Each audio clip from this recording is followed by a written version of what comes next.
हरे हरे कृष्ण।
तो आप सभी का बहुत बहुत धन्यवाद, बहुत आभार। आज का जो ये मंगलवार का साप्ताहिक कार्यक्रम में सत्संग है उसमें, और हमारे प्रभु जी जिन्होंने मुझे एक सुनहरा अवसर प्राप्त कर दिया, इसलिए उनका बहुत बहुत धन्यवाद। तो शास्त्रों के ऊपर कुछ बोलने का योग्यता नहीं है, फिर भी गुरु महाराज की सेवा में अपनी शुद्धिकरण के लिए थोड़ा कुछ बोलने का मैं प्रयास करूंगा, और आप सभी का उसके लिए मैं आशीर्वचन ग्रहण करना चाहता हूँ। हरे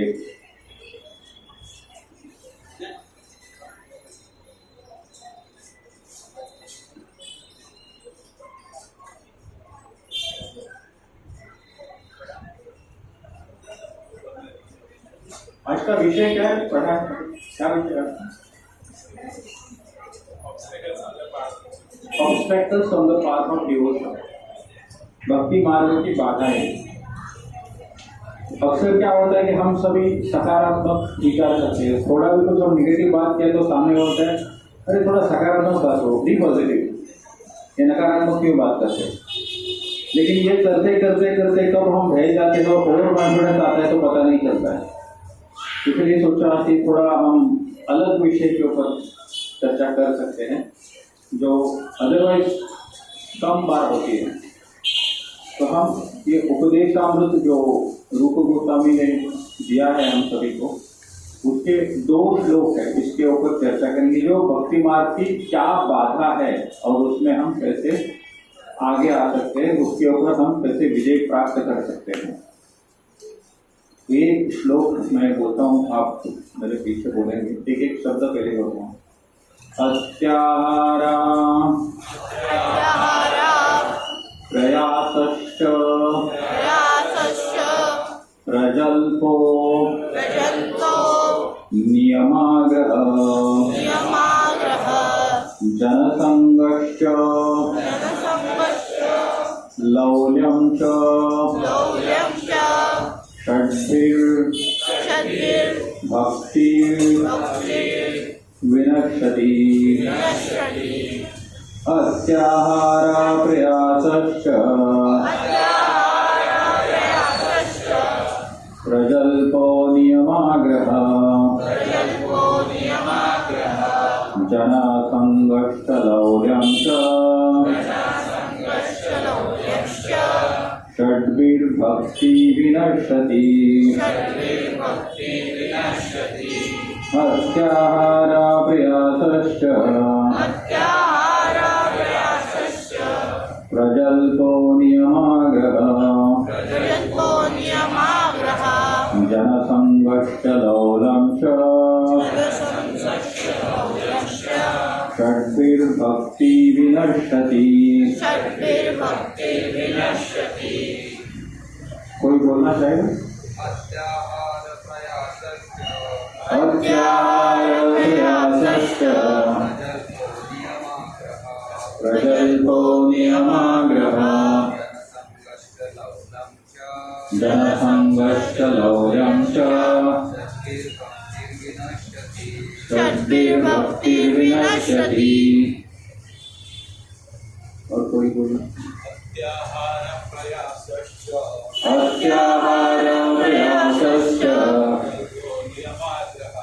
प्रजल्पो नियमाग्रह जनसंगश्च लौल्यं च षड्भिर्भक्तिर्विनश्यति। अभी अनुवाद पढ़ते हैं। पहला शब्द है अत्याहार, अधिक खाना या अधिक संग्रह करना। प्रयास, अधिक प्रयास करना। च तथा प्रजल्प, व्यर्थ की बातें करना। नियम और कानून। आग्रह, अत्याधिक आसक्ति या आग्रह, अत्याधिक उपेक्षा। इसके 2 अर्थ हैं। जनसंग, सांसारिक व्यक्तियों का संग। लौल्यम, प्रबल लालसा या लोभ। च तथा षड्भिर, इन 6 से भक्ति में सेवा विनश्यति, नष्ट हो जाती है। जब कोई व्यक्ति निम्नलिखित 6 कार्यों में उलझ जाता है तो उसकी भक्ति नष्ट हो जाती है। 1, आवश्यकता से अधिक खाना या आवश्यकता से अधिक धन इकट्ठा करना। सांसारिक वस्तुओं के अत्याधिक प्रयास करना, जिन्हें प्राप्त करना बहुत कठिन होता है। सांसारिक विषयों के बारे में अनावश्यक बातें करना। आध्यात्मिक उन्नति के लिए नहीं बल्कि केवल उनका पालन करने के लिए शास्त्रीय विषयों का पालन करना या शास्त्रों के नियमों और विनियमों को अस्वीकार करना और स्वतंत्र रूप से या मनमाने ढंग से काम करना।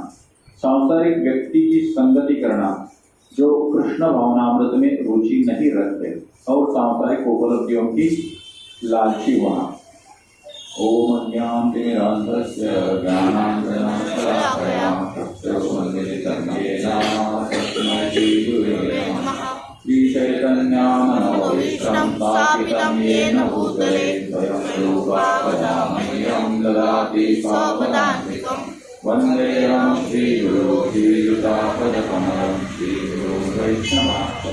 श्रीरूपां सागरजातं सहगना रघुनाथान्वितं तं सजीवं साद्वैतं सावधूतं परिजनासहितं कृष्ण चैतन्य देव श्री राधा कृष्ण प्रधान सगना ललिता श्री विशाखान्वितांश हे कृष्णा करुणा सिंधु दीनबंधु जगत्पते गोपेशा गोपिकान्त राधाकान्त नमोस्तुते तप्तकाञ्चना गौराङ्गी राधे वृन्दावनेश्वरी वृषभानुसुते देवी प्रणमामि हरिप्रिये वाञ्छाकल्पतरुभ्यश्च कृपासिन्धुभ्येव च पतितानां पावनेभ्यो वैष्णवेभ्यो नमो नमः।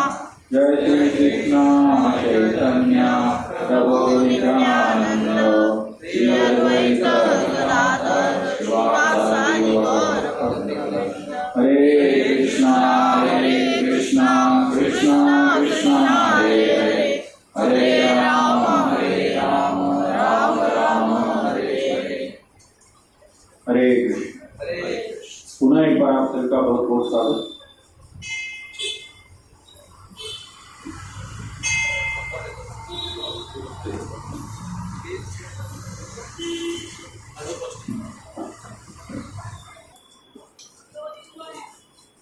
हरे कृष्ण। पुनः एक बार आपका स्वागत है। अभी हम आज का जो चर्चा है इसके ऊपर विषय जो है उसके ऊपर चर्चा करें।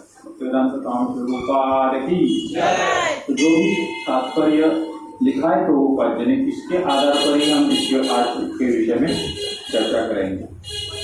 तो ये श्लोक में रूप गोस्वामी ने भक्ति में किस प्रकार की बाधा आती है इसके ऊपर वर्णन किया है। तो आमतौर पर क्या होता है, हम बहुत बार बोलते हैं, साधारण बात करते तो सादी गानी उच्च विचार करना, simple living and high thinking. तो ये जो विचार है जिसको ये श्लोक जो है वो प्रमोट करता है, सिंपल जीवन एंड हाई थिंकिंग। तो भगवान की ये करने का क्यों जरूरत पड़ता है, क्योंकि हमारा जो पोजीशन है वो उसी प्रकार बनाया गया है। तो भगवान की 3 प्रकार की शक्ति होती है। कौन सी शक्ति है? अंतरंगा, बहिरंगा और तटस्थ। अंतरंगा मतलब लॉर्ड्स इंटरनल पोटेंसी, जो मतलब भगवान की स्वयं की जो ऊर्जा है उसको अंतरंगा बोलते हैं। बहिरंगा मतलब भगवान की एक्सटर्नल एनर्जी, एक्सटर्नल पोटेंसी। और बीच में आता है तटस्थ। तो हम जो मनुष्य जीव जो है वो तटस्थ शक्ति के अंदर आता है। तो ये सैंडविच हो जाता है। सैंडविच में मतलब हम बीच में फंसते हैं, इधर जाए कि उधर जाए। तो बिकॉज ऑफ दैट ये सब हमको सोचना पड़ता है। तो प्राइमरी रीजन जो है वो ये है कि हम जो क्या है वो सीमांत शक्ति या तटस्थ शक्ति के अंदर आते हैं। तो इस वक्त हमको हमारे पास थोड़ा एक कंफ्यूजन वाली स्थिति होती है और इससे बाहर एक केवल जो महात्मा है वो ही निकल सकता है। तो महात्मा का यहाँ पर वर्णन आता है, महात्मा नंतु माम पार्थ दैवीं प्रकृतिम आश्रितिम भजन्ति अनन्य मनसो ज्ञात्वा भूतादिम अव्ययम। महात्मा नाम तू माम पार्थ। पार्थ मतलब अर्जुन को भगवान कृष्ण ये समझाते 90वें अध्याय में। ये महात्मा किससे बोला जाता है?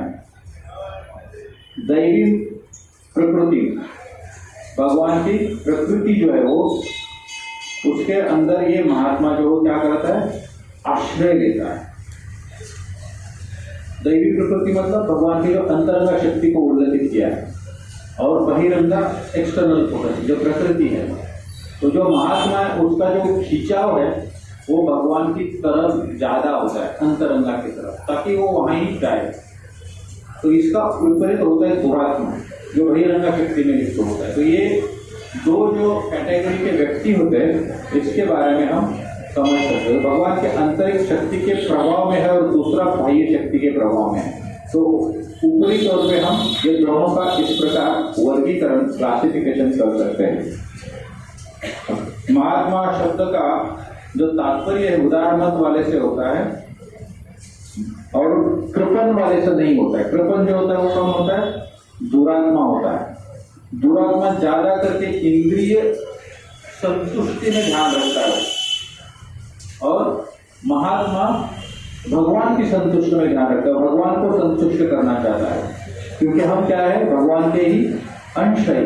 तो ये जो सत्य है ये वो जानता है, इसलिए वो उनको संतुष्ट करना चाहता है और उसके लिए जो भी समर्पण करने की जरूरत है वो सब वो करता है। और ये करने के लिए जो भी कुछ जरूरी है, मतलब सबसे पहले क्या होता है, इंद्रिय का जो है वो नियंत्रण करना होता है, ये करना वो कर सकता है। और इसमें उसका क्या बोलते हैं, खिंचाव ज्यादा होता है, क्योंकि उसको ये पता रहता है कि मैं इंद्रिय संयमन करेगा तो ही भगवान की तरफ आकर्षित हो जाऊंगा, इंद्रिय संयमन नहीं करेगा तो ऑफकोर्स जो एक्सटर्नल पोटेंशियल है वहां पर हम जा सकते हैं। अब ये हो गया पहला आपका पोजीशन। और दूसरा, ये सब यहाँ हमको बाधा क्या आती है, जो आपत्ति आती है भौतिक जगत में, जो ताप आते हो, त्रिविध ताप जिसको बोलते हैं, 3 ताप किस प्रकार के हैं, आदि दैविक, आदि भौतिक और आध्यात्मिक। दैविक मतलब जो देवता है उनके द्वारा जो आते हैं, जिसके ऊपर हमारा नियंत्रण नहीं होता है, सडनली बाढ़ आएगा, भूकंप आएगा, अतिवृष्टि होगी, कभी अकाल भी पड़ेगा, तो ये होता है आदि दैविक।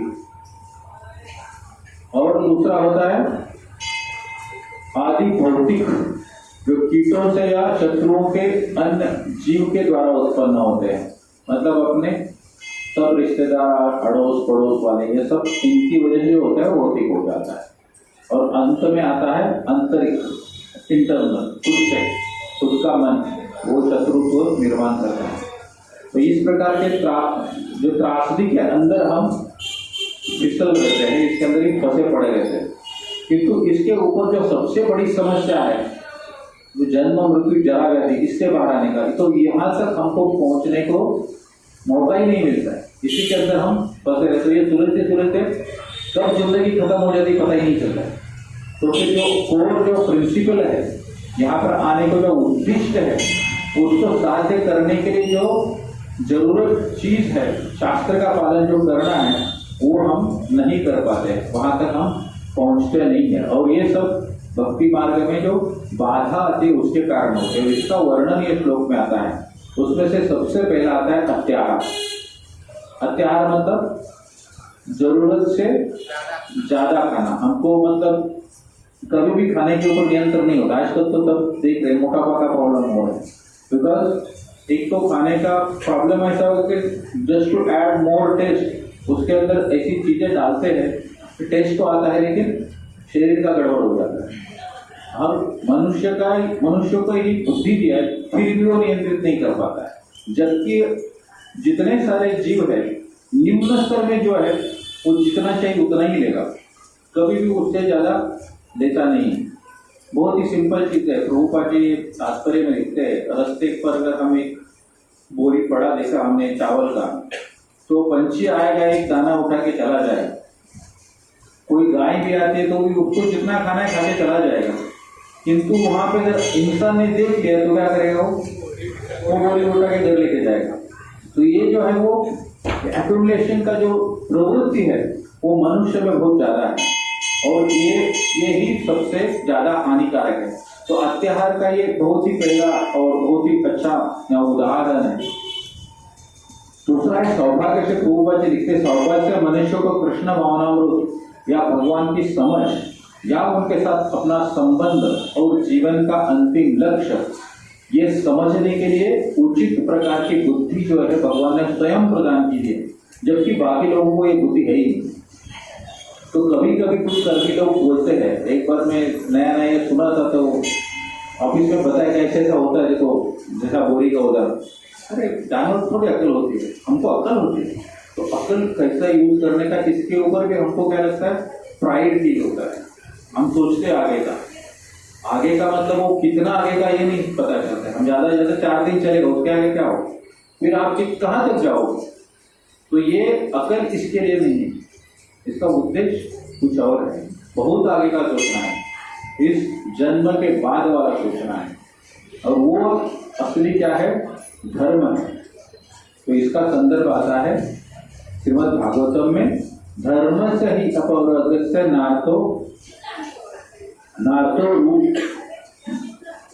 रूप योपकल्पते। असली धर्म क्या? धर्मस्य ही अपवर्गस्य नार्थो रूपयोपकल्पते। तो जो भी धर्म है मतलब अपना व्यावसायिक कार्य है, यहाँ पर उसको धर्म बोला है। मतलब जो भी हमारा रेगुलेटेड ड्यूटी होता है अपने वर्ण आश्रम के आधार पर। और ये क्या है, इसका उचित यहाँ पर वर्णन आता है कि ये कभी भी भौतिक लाभ के लिए नहीं किया जाना चाहिए। तो धर्म का अर्थ हमारा जो ऑक्यूपेशनल ड्यूटी है, अपवर्ग से मतलब अल्टीमेट लिबरेशन। तो धर्म का हमको उपयोग किसके लिए करना चाहिए? अल्टीमेट लिबरेशन के लिए, अपवर्ग है उसको बोला गया है। तो हमारे धर्म के अनुसार कार्य करेंगे तो हमको जो सबसे श्रेष्ठ मुक्ति है वो प्राप्त हो सकती है। तो धर्म से ही अपवर्ग से रूपोपकल्पते। कल्पते मतलब उसका पर्पस इज मेंट फॉर। तो धर्म से ही अपवर्ग से न तो रूपोपकल्पते। और ये श्लोक का दूसरा हिस्सा है, उसमें क्या है? न आर्तस्य धार्मिकांतस्य कामो लाभाय ही स्मृतः। और उसका उपयोग हमें काम और लाभ इसके लिए नहीं करना चाहिए। तो ये समझना बहुत ही आवश्यक है। ये है धर्म की व्याख्या दी गई है।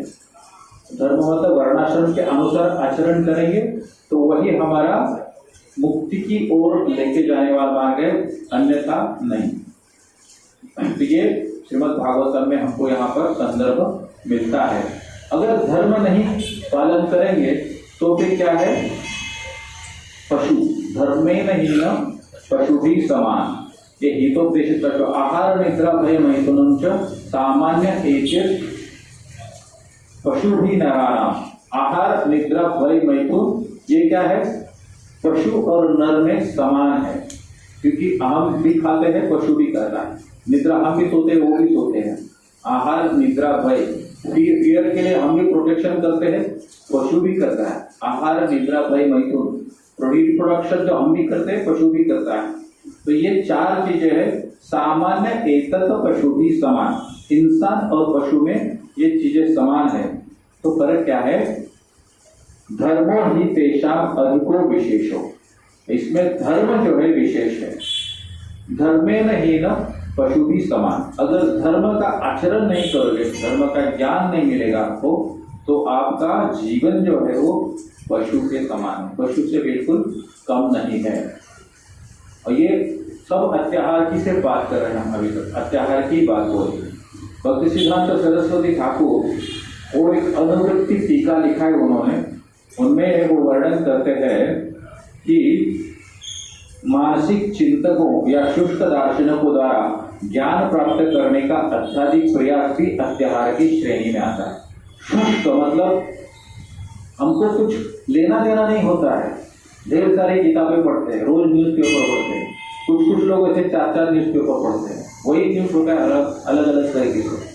न्यूज़ देखते होकर भी ये चैनल क्या बोलता है, ये किसका फेवरेट है, किसका अपोजिट है, सब अर्जित करने का फायदा कुछ नहीं है, ये सब जमा करते रहते। तो ये क्या है? शुष्क दार्शनिक।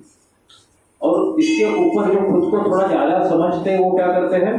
ये ज्ञान अर्जित करके लिखान करते हैं, 50 प्रकार की चीजें लिखते हैं कि आप आपका भौतिक जीवन किस प्रकार सरल बना सकते हैं, इसमें संशोधन करते हैं। और इतना अमूल्य जो समय है वो बर्बाद करते हैं।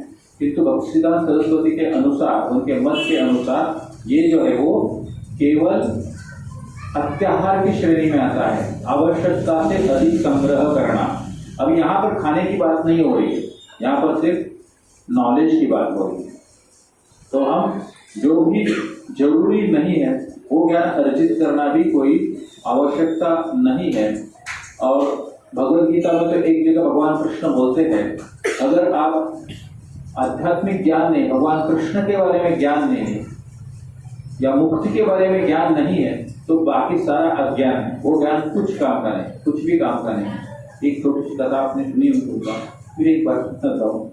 एक सॉफ्टवेयर इंजीनियर रहता है, काफ़ी टेक्नोलॉजी उसने सीखी होती है, हर प्रकार का प्लेटफॉर्म पता है उसको, अलग अलग प्रकार के पीसीज है। लेकिन जब वो एक बार अपने गांव आता है शहर से पढ़ के, और नाव में बैठ के उस तरफ उसका गौर रहता है, तो वो नाव में जो अपना नाविक रहता है उसके साथ बैठता है और वो नाविक को पूछता है, तुमको कंप्यूटर जानते हो? कंप्यूटर क्या होता है? मुझे नहीं पता। तुम्हारी आधी जिंदगी बर्बाद है, कुछ काम नहीं है। अगर कंप्यूटर नहीं जानता तो जीवन को कोई फायदा नहीं है। फिर आगे और पूछता है, सॉफ्टवेयर हार्डवेयर इसका फर्क जानते हो? कंप्यूटर नहीं तो वो कहाँ जाएगा? फिर तो तुम्हारी 75% जिंदगी बर्बाद है। फिर नया नया टेक्नोलॉजिकल ट्रेंड, अलग अलग प्रकार के ऐप्स आते हैं, कुछ टेक्निकल जार्गन्स यूज करता है, ये भी नहीं, तुम्हारा जीवन का कुछ नहीं हो सकता है। इतने में तूफान आ गया और जो नाव है वो डगमगने लगी, मतलब it was about to capsize, मतलब वो डूबने वाली थी। तभी वो नाविक ने उनको पूछा, मुझे कुछ नहीं आता लेकिन आपको तैरना आता है क्या? तो नहीं आता है, तो आपकी जिंदगी पूरी खत्म होगी, अभी मैं तैर के निकल जाऊंगा। तो उस परिस्थिति में जो हमारा इतना बड़ा भवसागर है जिसको क्रॉस करना है, उसका ज्ञान जो है, आध्यात्मिक ज्ञान है, वो जिसके पास है वो ये भवसागर को तैर के जा सकते हैं। तो भवसागर में हम कैसे पढ़े ये जानने की आवश्यकता नहीं है। भक्ति विनोद ठाकुर कहते, अनादि कर्म फले पढ़े भवानवर चले। हमारा जो अनादि कर्म का फल है, एक जन्म से पहले, अनादि कब जन्म हुआ पहले पता ही नहीं है, ये सारे कर्मों का फल है, उसके कारण हम ये जो भवसागर इसमें फंसे पड़े।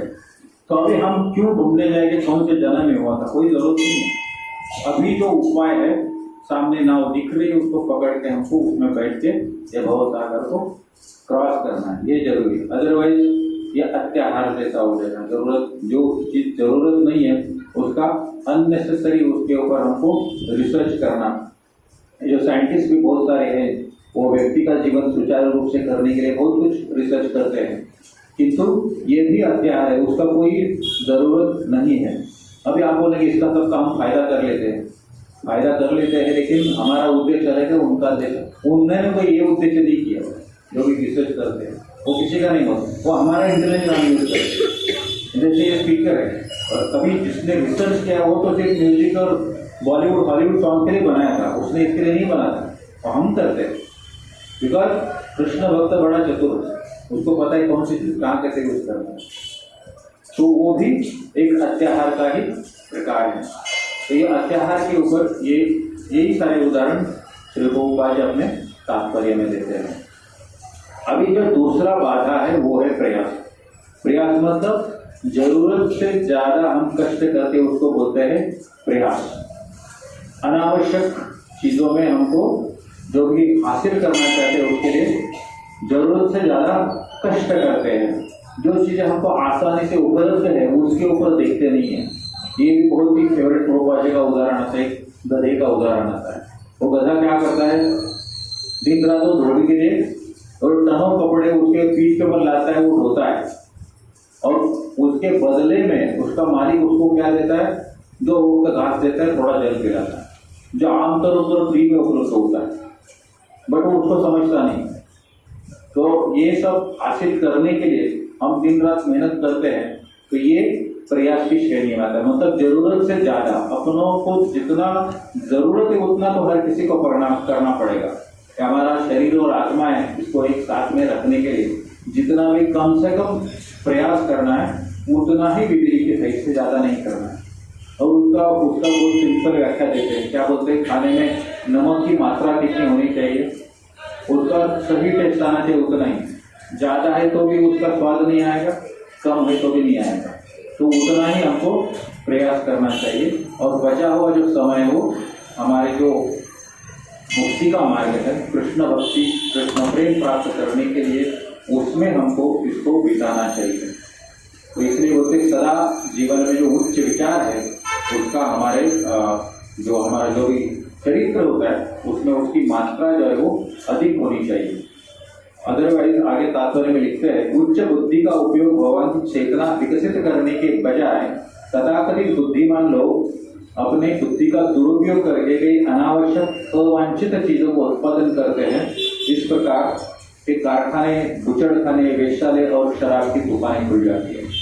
तो ये सब 3 कार्य है, घृणित कार्य, जिसका कोई फायदा नहीं है, लेकिन इसके लिए बहुत कुछ दिमाग लगाते हैं, पैसा लगाते हैं, और इसके लिए प्रयास भी करते हैं, जिसका विधि में कोई उल्लेख नहीं है। तो ये दूसरा जो है वो प्रयास का श्रेणी में आता है। तीसरा है प्रजल्प। ये प्रजल्प ही बहुत ही इंपॉर्टेंट है। प्रजल्प मतलब व्यर्थ बड़बड़ करना, कोई जरूरत नहीं है उसके ऊपर। जैसे बहुत लोगों को क्या, खास करके जेंट्स लोगों का प्रभुत्व होता है, पॉलिटिक्स में बहुत चर्चा होती है, ये पार्टी टूट गई, ये पार्टी बन गई, इसलिए बात ना उधर गया इधर गया, और उसके ऊपर इतना एनालिसिस करते कि जरूरत से ज्यादा। ये इसकी कोई आवश्यकता नहीं है। हम समाज में रहते हैं तो हमको मिनिमम में जितना जरूरत है उतना करना ठीक है, पर जरूरत से ज्यादा नहीं होना चाहिए। ये प्रजल्प की श्रेणी में आता है। जरूरत से ज्यादा करेंगे तो उसका हानि होता है, समय बर्बाद होता है, और जिस वक्त में हमको भक्ति करना चाहिए, शास्त्र का पठन करना चाहिए, उसके लिए हमको वक्त नहीं मिलता है। तो इसमें भी प्रभुपाद जो मेंढक का उदाहरण देते हैं, तो मेंढक बरसात की सीजन में क्या ड्राउन करता है, चिल्लाता रहता है, तो उससे क्या होता है, वो जो सांप, मृत्यु रूपी सांप जो है वो धीरे धीरे नजदीक आके कब आपको हजम कर लेगा पता ही नहीं चलेगा। इसलिए जरूरत से ज्यादा गड़बड़ नहीं करने का। कभी कभी हम मटेरियलिस्टिक सिचुएशन में जरूरत ज्यादा बात करने से फंस जाते हैं। आप कभी ना अनुभव किया होगा, अरे यार मुझे ये बात नहीं बोलना चाहिए। इसलिए जितना कम हो सके जरूरत का है उतना ही हमको बात करना चाहिए। ये प्रजल्प की श्रेणी में आता है। कृष्ण चेतना आंदोलन से बाहर लोग ढेर सारे अखबार, पत्रिकाएं, उपन्यास पढ़ने, क्रॉसवर्ड पहेलियां, ये सारा जो काम करते हैं और बहुमूल्य समय और ऊर्जा बर्बाद करते हैं। प्रभुपाद जी साफ यही वाक्य में लिखा है, मैं जस्ट पढ़ रहा हूँ। सामाजिक राजनीतिक योजनाओं पर बहस करते हैं। सभी ये तुच्छ गतिविधियां प्रजल्प श्रेणी में शामिल होती है। कृष्ण चेतना में रुचि रखने वाले बुद्धिमान व्यक्ति को कभी भी ऐसी गतिविधियों में सम्मिलित नहीं होना चाहिए। तो ये है प्रजल्प, जरूरत से ज्यादा बात करना। जहां पर हमारा कोई ओपिनियन नहीं पूछ रहा है फिर भी हम कुछ बोलेंगे, तो वो आता है प्रजल्प। जनसंग, अगला है जनसंग। जनसंग मतलब जो कृष्ण भावना में रुचि नहीं रखते हैं उनका एसोसिएशन करना। तो एसोसिएशन बहुत ही इंपॉर्टेंट है। एसोसिएशन से क्या होता है, अपना जो बुद्धि है उसके ऊपर उसी प्रकार का प्रभाव पड़ता है। ये बहुत ही महत्वपूर्ण है। हमारे नरोत्तम दास ठाकुर कहते हैं कि भक्त सने वास, भक्तों की संगति में रहने की सलाह देते हैं। भगवान के भक्तों की संगति में हमेशा भगवान की सेवा में लगे रहना चाहिए।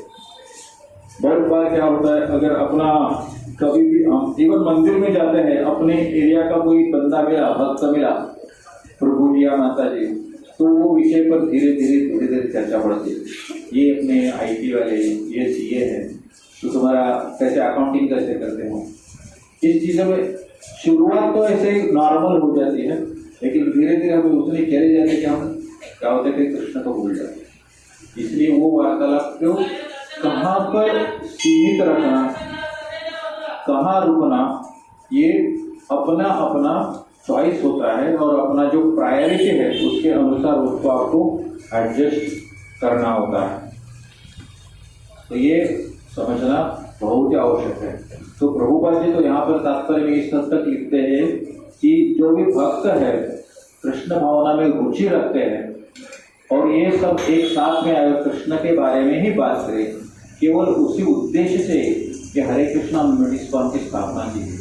एक प्राइमरी पर्पज, जो टोटल 7 पर्पज है उसमें से एक बहुत ही महत्वपूर्ण है, क्योंकि सभी का विचार सेम होता है और फिर हम सब मिलके एक जो हमारे जो आध्यात्मिक प्रगति है उसके ओर जा सकते हैं।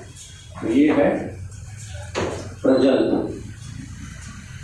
अगला है नियमाग्रह।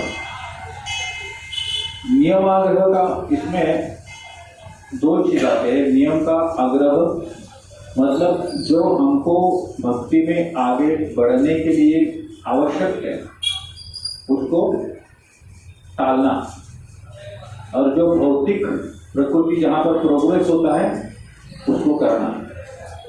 मतलब जो कर्मकांड जैसा होते होते ये पूजा करो तो आपको ये मिल जाएगा, तो ये वेदों में लिखा है, तो इसके अनुसार हम कर रहे हैं। लेकिन वेदों में जो दूसरा लिखा है वो नहीं करते, हम वो छोड़ देते हैं। तो ये नियमाग्रह का ये जो शब्द है वो समझना बहुत आवश्यक है। तो यहाँ पर देखो ऐसा लिखा जाता है, उपयोग के अनुसार तात्कालिक लाभ के लिए कुछ शास्त्रीय नियम और विनियम को स्वीकार करना, ये नियम आग्रह श्रेणी में आता है। तथा आध्यात्मिक विकास के लिए शास्त्रों के नियम और विनियम की उपेक्षा करना, ये भी नियम आग्रह कहा जाता है। तो आग्रह जो शब्द है उसके एक अर्थ है स्वीकार करने की उत्सुकता, और आग्रह का दूसरा अर्थ है स्वीकार करने में विफलता। और विनियम इन दोनों शब्दों के साथ जोड़ने से नियमाग्रह बनता है। तो ये हम कैसे समझ सकते हैं? एक सिंपल वाक्य रहता है, ये बच्चा प्यार में गिरा, प्यार में गिरा मतलब किसी लड़की के साथ या लड़का लड़की के साथ प्यार में गिरा, मतलब उनका प्रेम संबंध हो गया। लेकिन प्यार में गिरा उसका पतन हो गया, ये भी उसका अर्थ निकल सकता है।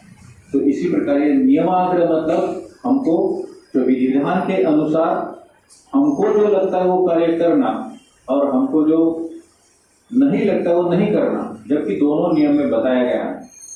तो ये यहाँ पर हमारा ये जो कॉन्शियसनेस है वो बहुत जागरूक रख के हमको इससे बाहर आना चाहिए। तो इस नियम आग्रह का दोहरा अर्थ है जिसे शब्दों के विशेष संयोजन के अनुसार समझा जा सकता है। कृष्ण भावनामृत में रुचि रखने वालों को आर्थिक उन्नति के लिए नियम और विनियम को स्वीकार करने के लिए उत्सुक नहीं होना चाहिए। फिर जो है कृष्ण भावनामृत की उन्नति के लिए शास्त्रीय नियमों और विनियमों को बहुत ही ईमानदारी से स्वीकारना चाहिए। मतलब भक्ति करने से आर्थिक लाभ होगा, ये इसका अर्थ है। एट द सेम टाइम आध्यात्मिक लाभ भी हो सकता है। तो ये इसके लिए नियमाग्रह जो है ये श्रेणी में आता है। उन्हें अवैध यौन संबंध, मांसाहार, जुआ और नशे से बचकर नियामिक सिद्धांतों का सख्ती से पालन करना चाहिए। तो हमारे जो रूल्स एंड रेगुलेशन से बहुत ही अच्छे से डिफाइन है। जैसे हम जब दीक्षा लेते हैं तो 4 नियम जो बताए जाते हैं बहुत ही स्पष्ट रूप से बताए जाते हैं, क्या करना है और क्या नहीं करना है। लेकिन वहां पर हमको स्पेकुलेट नहीं करना चाहिए, इतना तो चल जाता है, नियम में ऐसा लिखा है इसलिए हम ऐसा करेंगे। बहुत बार ट्वीट किया जाता है। तो एक न्यूज़पेपर में काफ़ी साल पहले पढ़ा था, कुछ तो स्कैंडल हुआ था। उसमें चीफ मिनिस्टर में वो बाइक के ऊपर लिखा था, कायद्याला धरून असेल ते करावे। अभी ये भी ऑर्डर दिया गया मिनिस्टर को कि आप इस प्रकार करो। उसको पता था कि वो मिनिस्टर का कुछ तो उनका ये है, क्या बोलते हैं उसको, संबंध है। तो वहाँ वो कंफ्यूज हो गया और वो कुछ गलत काम कर दिया, उसने बाद में वो फंस गया। तो यहाँ पर अपना स्पेकुलेशन बिल्कुल नहीं लगाना। वो टाइम पे जो नियम है उसी अनुसार ही करना है। ये किसी ने बोला इसलिए अगर आप ठीक करेंगे तो फिर उसका आपको लाभ नहीं मिलेगा और उसका क्या बोलते हैं उसको, पतन होगा और भक्ति में बाधा उत्पन्न करेगा। ये नियमाग्रह हो गया। ये हो गया नंबर 5 हो गया। और छठवां जो लास्ट है वो लोभ लौल्यम, मतलब एक जो ग्रीड होता है ये समझना बहुत आवश्यक है। कृष्ण भावनामय व्यक्ति भली भांति जानता है कि भौतिक संसार में भगवान की पूर्ण व्यवस्था द्वारा सभी जीवों को जीवन की आवश्यकता पूरा करने के लिए ही बनाया गया है। मतलब यहाँ पर कभी हमको ये नहीं लगना चाहिए कि हम भूखे रह जाएंगे और फिर एक्यूमुलेट करते जाएंगे। अभी जैसे प्रभुपाद जी बताते हैं, एक व्यक्ति को अपना जीवन व्यापन करने के लिए छोटी सी खेती और एक गाय है तो उसको और किसी देश में जाने की जरूरत नहीं। मतलब नौकरी के तलाश में हम लोग भटकते इधर उधर, वो सब करने की जरूरत नहीं। थोड़ी सी जमीन और एक गाय है तो उतना बहुत ही आपके जीवन व्यापन के लिए सफिशिएंट है। लेकिन आज के जमाने में ऐसा नहीं होता है। और भगवान ने स्वयं अपना जो कोटा है वो हर किसी को अपने अपने योग्यता के अनुसार प्रदान करके दिया है।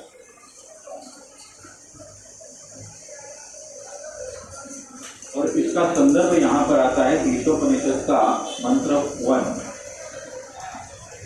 मंत्र इस प्रकार है, ईशावास्यम इदं सर्वं यत् किंचित् जगत्यां जगत् तेन त्यक्तेन भुजिता मा जगत् कस्य सिद्धनम्। ईशावास्यम, ईशावास्यम मतलब एक ईशा का अर्थ होता है लॉर्ड, सुप्रीम लॉर्ड। ईशावास्यम, अवास्यम मतलब कंट्रोल। तो भगवान के नियंत्रण में ईशावास्यम इदं सर्वम, everything is under the control of Lord. ईशावास्यम इदं सर्वम यत् किंचित् जगताम जगत। किंचित मतलब whatever, जगताम विद इन द यूनिवर्स, पूरे यूनिवर्स में जगत, all that is animate और inanimate। जगत्याम जगत, इस जगत में जो भी उत्पन्न होता है या खत्म होता है, तेन त्यक्तेन भुजितः, तेन मतलब बाय हिम, त्यक्तेन सेट अपार्ट कोटा, ये बहुत ही महत्वपूर्ण है। तेन त्यक्तेन मतलब हर किसी का अपना अपना कोटा भगवान ने नियंत्रित करके दिया है। जिस प्रकार वो रेशन का, पहले रेशन का एक कार्ड आता था जिसके ऊपर फैमिली में कितने नाम है और वो नाम के अनुसार सरकार भेजती थी हर किसी को, तो पूरी सारे सिटीजन के लिए उपलब्ध था। उसके बाद धीरे धीरे वो बजट के चक्कर में वो इनकम टैक्स, फिर red card, yellow card, white card, वो सब आ गया। लेकिन एक जमाने में ये सिस्टम था और वो बहुत सुचारू रूप से चलता भी था। तो यहाँ पर एक ईशोपनिषद में वर्णन आता है, भुंजिता, यू शुड एक्सेप्ट, आपको जितना दिया गया है आपके हिस्से का उतना ही आपको स्वीकृत करना है। माँ डू नॉट ग्रह एंडेवर टू गेन कश्मित ऑफ एनीवन एल्स, किसी और का हिस्सा खींचने का प्रयास बिल्कुल नहीं करना चाहिए। धनम मतलब वेल्थ, किसी और के हिस्से का वेल्थ। अब इसका एग्जैक्ट मीनिंग कैसा है, everything animate or inanimate that is within the universe is controlled and owned by the Lord। तो ये जगत में जो भी प्रत्यक्ष और अप्रत्यक्ष रूप से उपस्थित है, that ये सबका नियंत्रक भगवान कृष्ण स्वयं है। कंट्रोल्ड एंड ओन, मालिक भी है और नियंत्रक भी है। वो कौन है? भगवान कृष्ण है। One should therefore accept only those things necessary for himself। इसीलिए आपको जितना जरूरत है उतना ही आपको इसमें से लेना है। Which are set aside as his quota, and one should not accept other things, knowing well to whom they belong। तो ये किसी और के हिस्से का है, इसमें मेरा कोई सबक नहीं है और मैं मालिक नहीं हूँ, ये उसके लिए ही छोड़ दो। ये बहुत ही महत्वपूर्ण है। अगर इसको वायलेट करें तो क्या होगा? वो कर्म की श्रेणी में जाएगा, फिर वो कर्म बंधन लागू होगा, फिर वो वापस आते अनादि कर्म फले पड़े भवार्णव जले। तो एटलीस्ट जब आपको पता है तब से तो आप इसको इम्प्लीमेंट करने का प्रयास कर सकते हैं। तो ये है लोभ, और ये लोभ का एक उदाहरण ये धन के आधार पर है।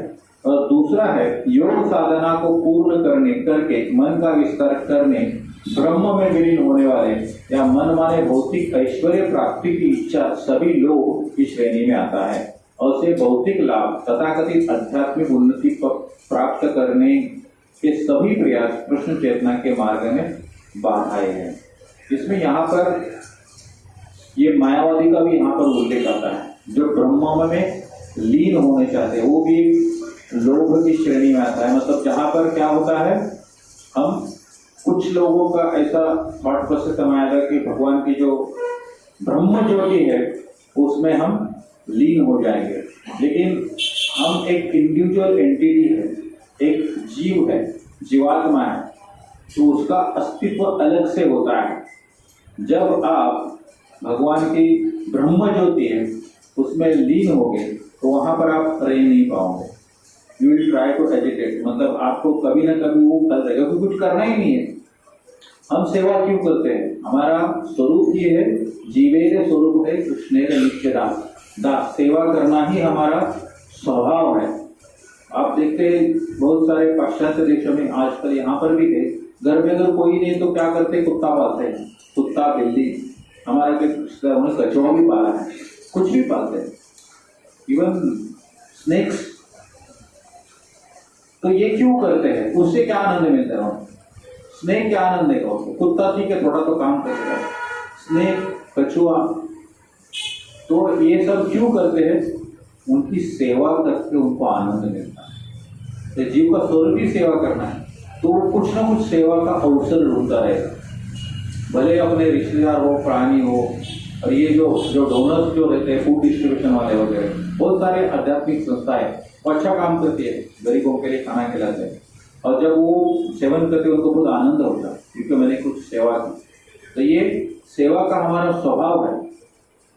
तो इस परिस्थिति में हम ब्रह्म में लीन होके कितना दिन रहेंगे? इसलिए हमारा वो वापस पतन होता है। तो इसलिए भगवद गीता में बोलता है, जितना भी आप पुण्य कमाओगे आपको स्वर्ग की प्राप्ति होगी, लेकिन वो जितना कमाए उतना तक ही वहां रह सकते हैं। फिर क्या? क्षणे पुण्यम मर्त्य लोकम विशंति। जब आपका पुण्य क्षीण हो जाएगा, खत्म हो जाएगा, फिर आपका वापस जो मृत्यु लोक है, मर्त्य लोक है, यहाँ पर वापस पतन हो जाएगा। तो ये भी लौकिक में इसका वर्णन आता है। तो इस प्रकार ये जो 6 बाधाएं हैं, इसके ऊपर हमने थोड़ा बताने का प्रयास किया। इसके ऊपर कोई प्रश्न है? उसके बाद हम सकारात्मक जाते चलेगा 5 मिनट। लोक केस में आपने और भी बताया था, मायावाद के अलावा कुछ था?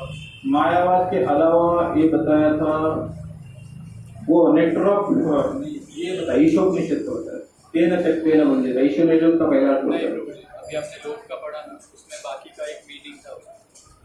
कृष्ण भावना में भली भांति जानता है कि भौतिक संसार भगवान की पूर्ण व्यवस्था द्वारा सभी जीवों के सभी आवश्यकताओं को पूरा करने के लिए बनाया गया है।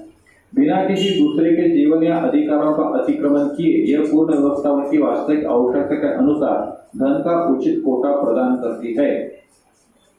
योग साधना का बताया, योग साधना का, हाँ ये योग, ये योग जो है ये मतलब शुरुआत है, ये वे ब्रह्म में विलीन होना चाहते हैं। तो योग का ये जो शुरुआत योग से होती है, अंत में उनका उद्दिष्ट वो होता है, इसलिए वो स्वर्ग एंड वो ब्रह्म ज्योति इसका थोड़ा वर्णन किया। तो ये लोभ की श्रेणी में आता है। तो इस प्रकार ये जो 6 है वो भक्ति मार्ग में बाधा उत्पन्न करती है। अत्याहार, प्रयास, प्रजल्प, नियमाग्रह, जनसंग और लौल्यम, श्रद्धि भक्ति विनश्यति। अभी यहाँ पर रूप गोस्वामी सिर्फ समस्या नहीं बताते, इसका हल भी बताते हैं, तो ही तो पूर्ण होगा। तो इमीडिएटली इसके बाद का जो श्लोक है वो इस प्रकार है, उत्साह निश्चय धैर्य तत्तत्कर्म प्रवर्तना संग त्यागा सतो वृत्ते षड्विर्भक्ति प्रसीदति। बोलना चाहेंगे? उत्साह निश्चय धैर्य तत्तत्कर्म प्रवर्तना संग त्यागा सतो वृत्ते षड्विर्भक्ति प्रसिद्धति। अभी यहाँ पर जिस प्रकार पतन के 6 रीजन्स हैं, उसी प्रकार भक्ति में प्रगति करने के भी 6 रास्ते हैं। मतलब आने का रास्ता तो जाने का पहले, नो एंट्री की तरह नहीं, हर जगह रास्ता है।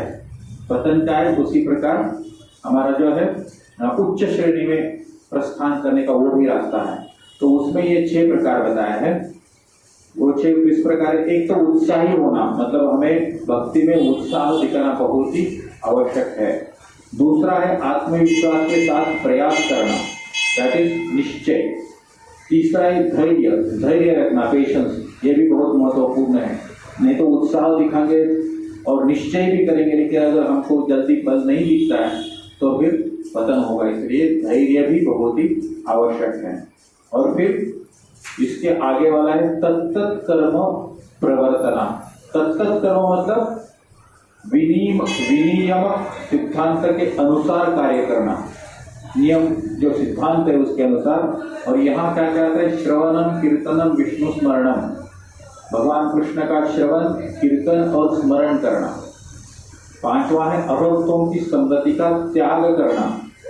और 6वां है पिछले आचार्य के पद चिन्हों पर चलना। 7वां वृत्ति। ये 6 सिद्धांत निस्संदेह शुद्ध भक्ति सेवा की पूर्ण सफलता सुनिश्चित करते हैं। उत्साह के इस जीवन में मुझे कृष्ण चेतना ने अपने मिशन को पूरा करना चाहिए, तो इसे क्या कहते हैं? उत्साह कहते हैं। हमारा जो भी भक्ति का मार्ग है उसको पूर्ण करना उत्साह के सिवा संभव नहीं है। दूसरा है निश्चय।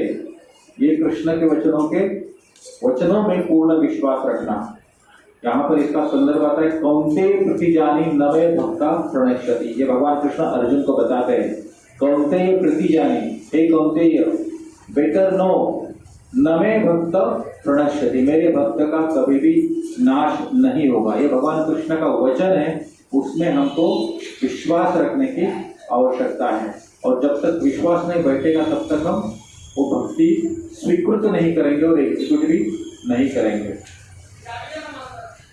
पूर्ण विश्वास रखने की आवश्यकता है, तो फिर हम यहाँ वहाँ भटकेंगे नहीं और भगवान कृष्ण हमको हर परिस्थिति में सुरक्षा देंगे। ये हमको जो भरोसा उत्पन्न होगा और अंत में भगवान कृष्ण क्या बोलते, अहम तम सर्व पापों पे मोक्ष इच्छामि मा शुचः, मैं तुम्हारे सारे पापों को स्वीकृत करूंगा, इसमें कोई भी आप ये मत रखो, क्या बोलते हैं, डाउट मत रखो।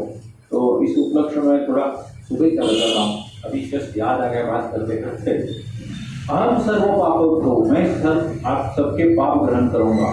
तो भगवान कृष्ण तो मतलब हम परिपूर्ण रूप से नहीं जानते हैं, लेकिन हमने प्रभुपाद जी का चरित्र इतना रूप से पढ़ा है, तो प्रभुपाद जी का एक मैं टाइम पास बताता हूँ, पास टाइम। तो प्रभुपाद जी 1977 में बहुत ही बीमार चल रहे थे, मतलब उनको शारीरिक रूप से वो हिल नहीं सकते थे। प्रतिदिन सिर्फ आधा ग्लास संतरे का जूस इसके ऊपर ही पी रहे थे, और तभी वो जुहू के मंदिर में रहते थे।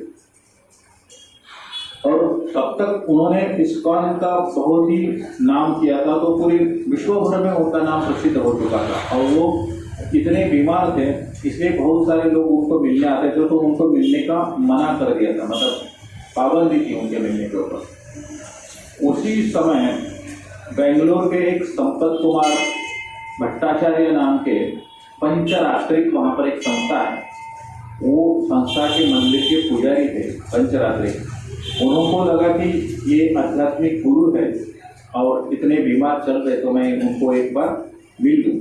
तो उनको मिलने हेतु वो उस समय बेंगलोर से मुंबई फ्लाइट से आ गए। फ्लाइट से आना बहुत बड़ी बात होती है, वो भी पंडित जी के लिए, और वो भी 1977, मतलब बहुत लोग हमारे इसमें पैदा भी नहीं होंगे। वो जमाने में वो फ्लाइट से आ गए थे, क्योंकि प्रभुपाद जी के प्रति करुणा थी उनके मन में। तो उनको पहले तो मिलने से मना कर दिया गया, बट फिर उन्होंने कन्विंस किया कि मैं इस संप्रदाय से बिलोंग करता हूँ और केवल उनको मिलने के लिए मैं बेंगलोर से आया हूँ, और मैं उनके हेल्थ का एक कंसर्न बहुत महसूस करता हूँ, मुझे दुख है उनको देखे, तो मुझे मिलना है किसी भी हालत में। तो फिर उन्होंने उनको परमिशन दिया, और ये मुलाकात उनको प्राइवेट में रही, सिर्फ प्रभुपाद जी और वो संपत कुमार, वो दोनों प्रभुपाद जी के रूम में बैठे थे। तो प्रभुपाद जी को उसने बताया कि आप कितना बीमार चल रहे हैं, तो ये देख के मुझे बहुत दुख होता है। तो प्रभुपाद जी उत्तर दिया कि ये संसार का नियम ही है, संसार ही ऐसा है, दुखालयम और शाश्वतम, हर किसी को दुख झेलना ही है। तो ये भीष्म पितामह से भी कनेक्ट होता है। इस प्रकार भीष्म पितामह ने जब शरय से यहाँ पर थे, फिर भी सभी को वेलकम किया, केवल अपनी वाणी से, क्योंकि उनकी वाणी और बुद्धि वो इंटैक्ट थी उसी परिस्थिति में भी। शरीर कुछ नहीं कर रहा था, किंतु वाणी और बुद्धि इंटैक्ट थी, तो उन्होंने सबको बहुत अच्छे से वेलकम किया।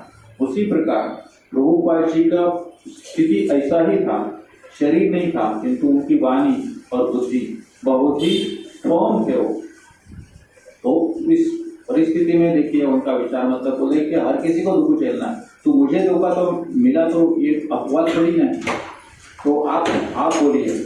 तभी उन्होंने बोला मैं आपको एक सलाह देता हूँ, वृंदावन के मंदिर में आपका विग्रह है और वहाँ पर बहुत सारे लोग आते हैं जिसमें मतलब अभक्त होते हैं, भक्त होते हैं, और वहाँ पर आपकी मूर्ति है उसको दंडवत करते हैं, पुष्प अर्पण करते हैं। और हमारी शास्त्र के अनुसार कोई भी आचार्य अगर जीवित है तो उनका मूर्ति का स्थापना नहीं होना चाहिए, क्योंकि अगर मूर्ति का स्थापना किया तो वहाँ पर जितने भी पापी लोग, अभक्त लोग आते हैं, जो भी फूल माला चढ़ाते हैं, दंडवत प्रणाम करते हैं, उन सारे व्यक्ति है, भक्त है, उनका पाप आपको लगता है और आपका जो शारीरिक विधि मतलब शारीरिक जो त्रास हो रहा है आपको, वो पापों के कारण हो रहा है। तो मैं आपको सुझाव देता हूँ कि वो मूर्ति पूजाना बंद कर दो ताकि आप सुचारू रूप से ठीक हो जाए। तो प्रभुपाद जी ने उत्तर दिया, मैं ये सब जानता हूँ और ये जान के ही मैंने किया है, मैं सभी के पाप ग्रहण करना चाहता हूँ। तो वो संपत कुमार भट्टाचार्य चौंक गए, बोले आपकी ये अगर इच्छा है तो फिर मैं आगे कुछ बोल नहीं सकता हूँ, मैं आपके लिए सिर्फ शुभकामना दे सकता हूँ। और फिर वहाँ से चले गए। तो ये बहुत ही मतलब प्रभुपाद के जितने भी पास टाइम्स हैं इसमें से ये थोड़ा कम प्रचलित है, क्योंकि यहाँ ज़्यादा किधर लिखा नहीं गया, लेकिन ये जो बोलने के बाद ये संपत कुमार ने ही किसी एक मुलाकात में बताया था। और दूसरा भी उल्लेख आता है कि तभी वो टेप रिकॉर्डर भी ऑन था, जो बाद में recording could not be trace back. किंतु ये हकीकत है और मैंने 2 प्रवचनों में यही सुना है, तो इसमें कोई गलत नहीं है। तो कहने का तात्पर्य ये है कि सिर्फ भगवान नहीं, हमारे जो संस्थापक आचार्य प्रभुपाद है वो स्वयं अपने पापों को ग्रहण करते हैं। उन्होंने ये वचन भी दिया है कि मैं सबके पाप ग्रहण करना ही मेरा उद्देश्य है, और ये जो प्रभुपाद जी का विग्रह होता है उसका प्रमुख उद्देश्य वही होता है। इसलिए हम क्या करते हैं, जब भी दर्शन लेते हैं पहले प्रभुपाद जी का दर्शन लेते हैं और फिर भगवान के पास जाते हैं, ताकि हम थोड़ा शुद्ध हो। तो ये सारी अशुद्धि वो स्वयं ग्रहण करते हैं। तो ये श्लोक के माध्यम से हम थोड़ा समझने का प्रयास करते हैं। ये है धैर्य, विश्वास। ये भगवान कृष्ण स्वयं बताते हैं, मोक्ष इच्छामि महाशुचः, तो अहम तम सर्व पापे, मैं तुम्हारे पापों को ग्रहण करूंगा। तो भगवान कृष्ण का जो उद्देश्य है स्वयं प्रभुपाद जी ने अपने सर के ऊपर लिया है। तो हम कितने भाग्यशाली है तब इस संप्रदाय का हिस्सा है। हमको एक्चुअली समझ में नहीं आता है, लेकिन ये समझ में आने के लिए हमको बहुत सारे शास्त्रों का पठन करना होगा, वैष्णव का एसोसिएशन लेना होगा, और जो भी नियम हमारे लिए विधिलिखित किए हैं उनका सही पालन करना होगा। तो इस प्रकार हम समझ सकते हैं कि किस प्रकार बाधा होती है और बाधा से हम इस प्रकार बाहर भी निकलने का जो तरीका है वो भी हमको रूप गोस्वामी यहाँ पर प्रदान करते हैं। ये जो उपदेशामृत का श्लोक नंबर 2 और 3, ये 3 में 6 में हमने सिर्फ क्या क्या उत्साह धैर्य किया। आगे आता है तत्त कर्म प्रवर्तन। बातों ये तो बोल दिया हमने, तत्त कर्म मतलब जो धर्म के अनुसार विधि विधान लिखे हैं उनके अनुसार हमको आचरण करना है। और आगे आता है संग त्यागा सत उड़ते, असंग व्यक्ति का त्याग करना, और सत उड़ते मतलब महान वैष्णव जो है उनके पद चिन्हों का अनुसरण करना। तो ये 6 जो है ये हमको भक्ति में आगे बढ़ाने के लिए उपयोगी है। तो आपने बहुत शांतिपूर्ण तरीके से श्रवण किया, इसलिए बहुत बहुत धन्यवाद। हरे कृष्ण।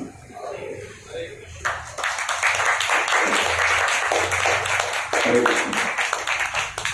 जो आपने क्लास दिया उसमें जो आपने लास्ट में स्टोरी बताया कि आप यूके में से, हाँ अभी आपके जो वहाँ में जो भक्त है, हाँ मंदिर और मंदिर वाला, हाँ। सत्संग का थोड़ा एक बार बताना। अच्छा भाई, एक्चुअली ना ये जब भी ये आचार्य होते हैं ना, उनको थोड़ा सिद्धांत जो रहता है ना उसके अनुसार चलना होता है।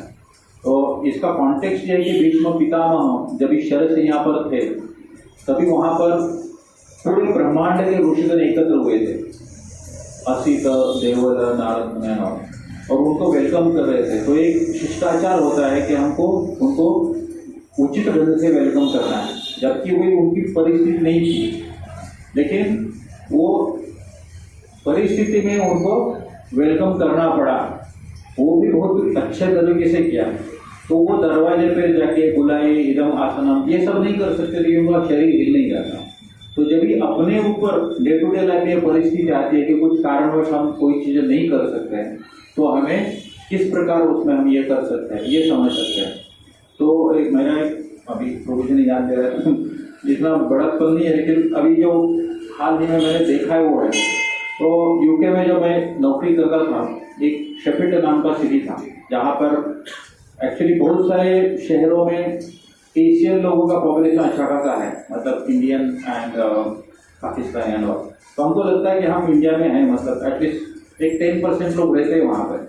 लेकिन शेफील्ड एक जगह ऐसी है जहाँ पर बहुत कम है, बहुत कम, मतलब हजारों में होंगे इंडियंस एंड एशियन। तो एक ही मंदिर है वहाँ पर, और वहाँ पर थोड़ा वाइट डोमिनेटेड सिटी है। और वहाँ पर एवरी वेडनेसडे सत्संग होता था, जैसे यहाँ मंगलवार है उधर बुधवार था। और I was contributing to that, मतलब जाना, कभी प्रवचन देना या कभी प्रसाद बनाना, छोटा मोटा सेवा जो भी होता करता था। किंतु वहाँ पर बहुत भक्त बहुत कम आते थे, बिकॉज जैसे मैंने बोला ना, वाइट डोमिनेटेड तो संख्या कम होती है। अपने लोग तो आ जाते, जब भी मंदिर का सत्संग आ जाए, तो वो थोड़ा इश्यू था वहाँ पे।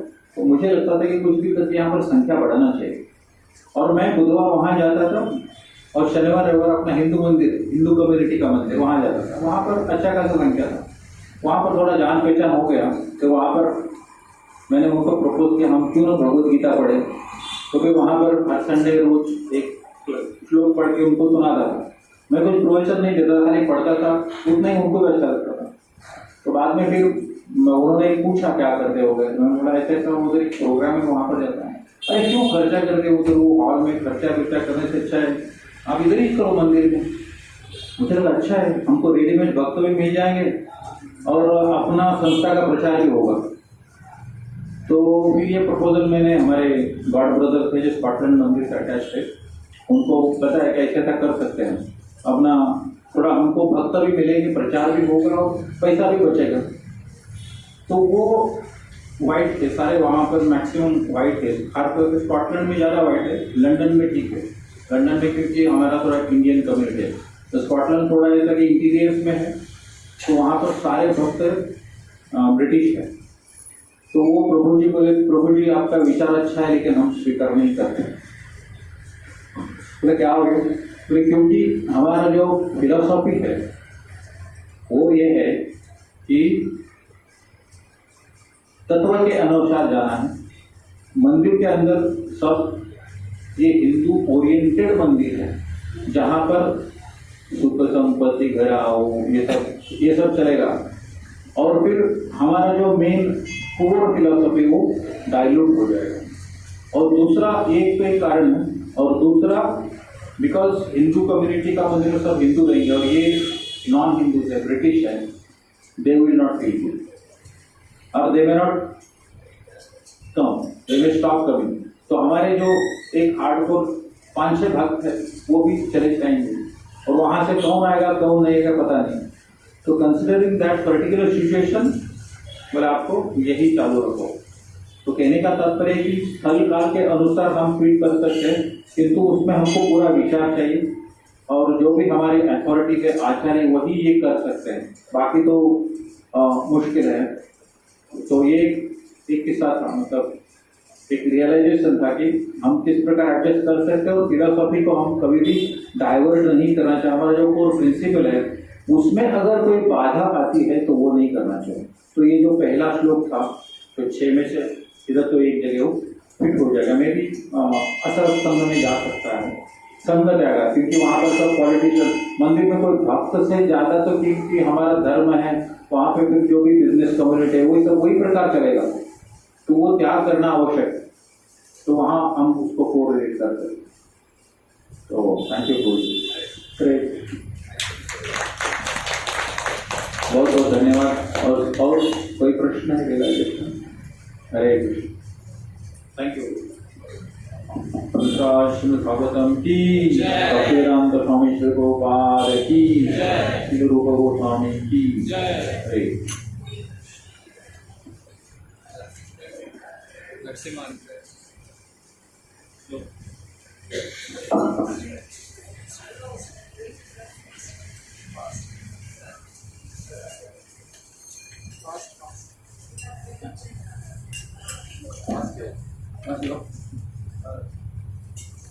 नमस्ते नरसिंहाय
हरे कृष्णा।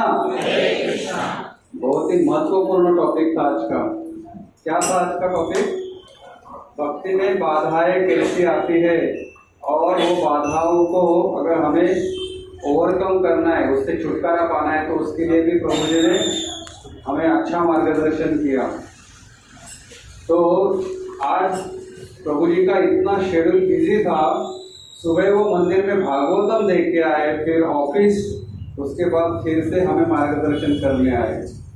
तो हम प्रभु जी का बहुत बहुत आभार व्यक्त करते हैं 3 बार हरि बोल बोल के, हरि बोल हरि बोल हरि बोल। और ऐसे ही हमें मार्गदर्शन करते रहिए प्रभु जी। हरे कृष्णा।